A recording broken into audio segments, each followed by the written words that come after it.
Assalamualaikum warahmatullahi wabarakatuh. Alhamdulillah, kembali lagi dengan kelompok 7. Kali ini kami ingin mempresentasikan dengan judul Silsilah Nabi Muhammad.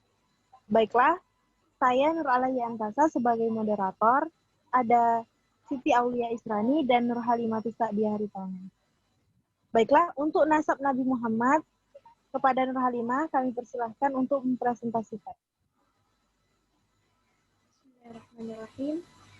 Selanjutnya adalah nasab Nabi Muhammad SAW. Nabi Muhammad anak keturunan dari Abdullah dan Siti Aminah. Abdullah bin Abdul Muthalib bin Hashim bin Abdul Manaf bin Qusay bin Kilab, dan Siti Aminah dan ibunda Nabi Muhammad anak keturunan dari binti Wahab bin Abdul Manaf bin Zorah dan bin Kilab, dan Kilab bin Murrah bin Ka'ab bin Lu'ay bin Ghalib bin Fihr bin Malik bin Nadr bin Kinanah bin Khuzaimah bin Mudariqah bin Ilyas bin Mudar bin Nizar bin Ma'ad dan bin Adnan sampai kepada Nabi Ismail alaihissalam dan Nabi Ibrahim alaihissalam. Selanjutnya silsilah Nabi Muhammad SAW sampai keturunan Adnan. Nabi Muhammad SAW lahir dari keturunan bangsawan kabilah Quraisy. Beliau merupakan silsilah yang jelas bagaimana layaknya keluarga Arab terhormat pada masa itu. Beliau sendiri menyatakan bahwa keturunannya adalah keturunan pilihan di antara kabilah-kabilah Arab, yaitu keturunan Nabi Ibrahim dan Nabi Ismail. Dari keturunan Ismail terpilih Kinanah. Dari keturunan Kinanah terpilih Quraisy. Dari keturunan Quraisy terpilih Hashim. Dan dari keturunan Hashimlah lahir beliau.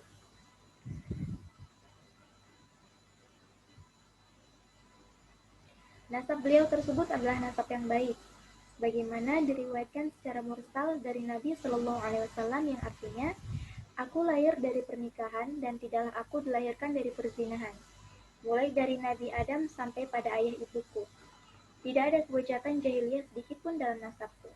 Hadis riwayat Al-Tabrani nomor 4728 dalam Sahih Sirah Nabawiyah. Al-Albani mengatakan sanadnya mursal jayyid. Oleh karena itulah kita katakan bahwa Nabi Muhammad SAW lahir dari nasab terbaik. Beliau SAW bersabda, aku diutus dari keturunan Nabi Adam yang terbaik pada setiap kurunnya, hingga sampai pada kurun di mana aku dilahirkan. Hadis riwayat Bukhari nomor 3567.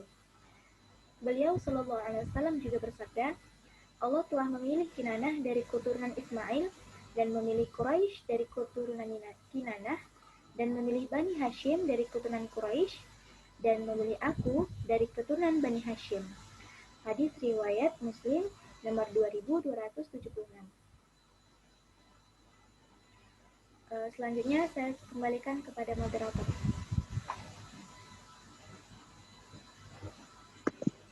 Baiklah, untuk materi selanjutnya akan dijelaskan oleh teman saya, Siti Aulia Israni. Kepada Siti, kami persilahkan.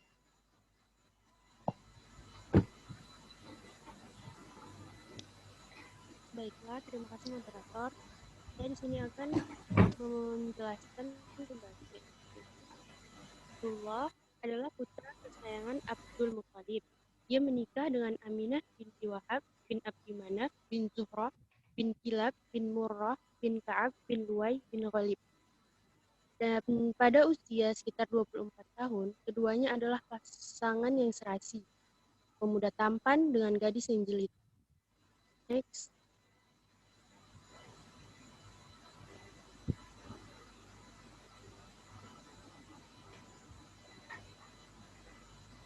Selanjutnya yaitu biografi singkat mengenai baginda Nabi Muhammad SAW.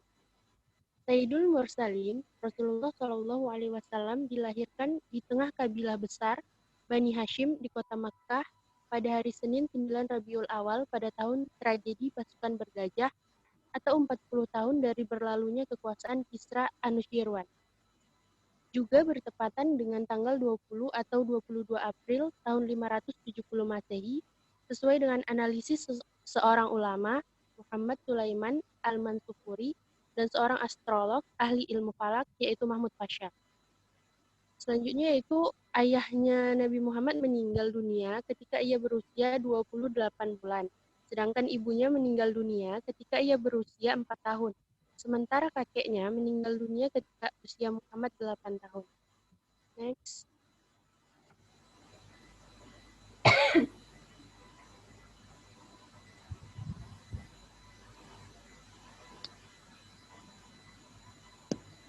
Nama-nama Rasulullah Shallallahu Alaihi Wasallam. Dari hadis Jabir bin Mat'am yang artinya, aku memiliki beberapa nama, yaitu Muhammad, Ahmad, Al-Mahi atau penghapus, karena denganku Allah menghapus kekufuran, Al-Hashir, karena manusia dikumpulkan di atas telapak kakiku, dan Al-Aqib. Hadis riwayat Bukhari 4896 dan hadis riwayat Muslim 2354. Sekian dari saya kembalikan kepada moderator. Baiklah. Selanjutnya ada istri-istri Rasulullah. Istri-istri Rasulullah semuanya ada 11 orang. 6 dari suku Quraisy, 4 dari bangsa Arab, dan seorang dari Bani Israel.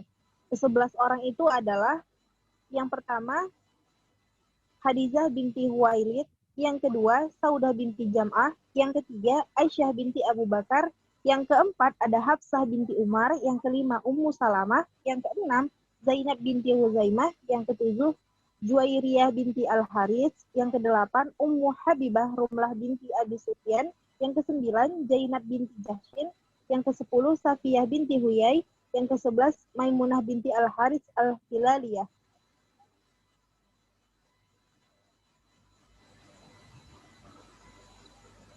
Dan adapun putra-putri Rasulullah Shallallahu Alaihi Wasallam, Rasulullah memiliki 3 orang putra, yaitu Al-Qasim, Abdullah, Ibrahim. Sedangkan Rasulullah memiliki 4 orang putri, Zainab, Fatimah, Ruqayyah, Ummu Kalsum.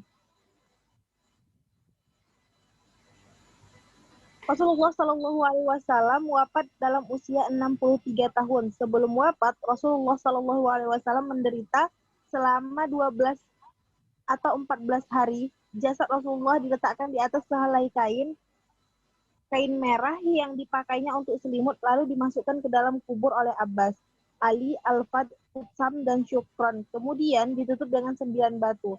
Rasulullah Shallallahu Alaihi Wasallam dimakamkan di tempat beliau wafat, yaitu sekitar tempat tidurnya di kamar Aisyah radhiyallahu anha, dan di tempat itu pula dimakamkan Abu Bakar radhiyallahu anha dan Umar radhiyallahu anha.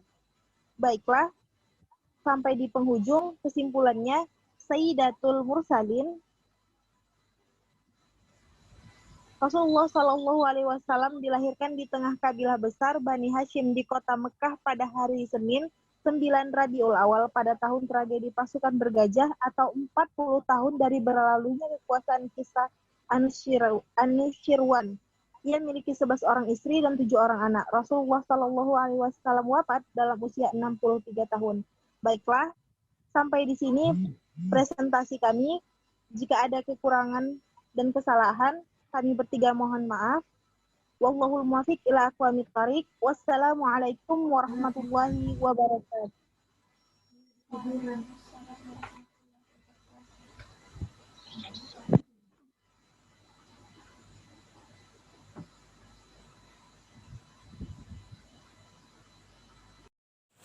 Assalamualaikum warahmatullahi wabarakatuh. Perkenalkan, nama saya Ismi Solihat. Di sini saya sebagai editor kelompok 7. Baiklah, langsung saja untuk mempersingkat waktu. Adapun yang ingin saya sampaikan, yaitu yang pertama terkait penyampaian materi yang disampaikan oleh teman-teman saya oleh kelompok 7. Adapun kelompok 7 menyampaikan materinya dengan bentuk presentasi yang mana mereka menampilkan PowerPoint yang kemudian dijelaskan oleh beberapa pemateri. Adapun referensi yang mereka pakai yaitu Sahih Sirah Nabawiyah. Mereka berpresentasi yang mana dimulai oleh pembukaan, dibawakan oleh moderator, kemudian dilanjutkan dengan isi atau pembahasan yang disampaikan oleh 2 orang pemateri, dan yang terakhir yaitu kesimpulan dan penutup yang dibawakan oleh moderator kembali. Menurut saya, penyampaian materi yang berupa presentasi yang dibawakan oleh kelompok 7 dengan menampilkan PowerPoint ini sudah cukup sangat jelas, baik, dan sangat mudah kita pahami bersama. Yang kedua, yang ingin saya sampaikan yaitu berupa saran untuk teman-teman saya kelompok 7, di mana dalam pembuatan video alangkah baiknya kita menampilkan wajah kita dengan jelas agar materi yang dilihat dan penyampai materi dapat dilihat dan ditonton dengan baik. Mungkin sekian yang dapat saya sampaikan. Oleh saya sendiri banyak kekurangan dan banyak kesalahan, saya mohon maaf. Sekian dan terima kasih. Wassalamualaikum warahmatullahi wabarakatuh.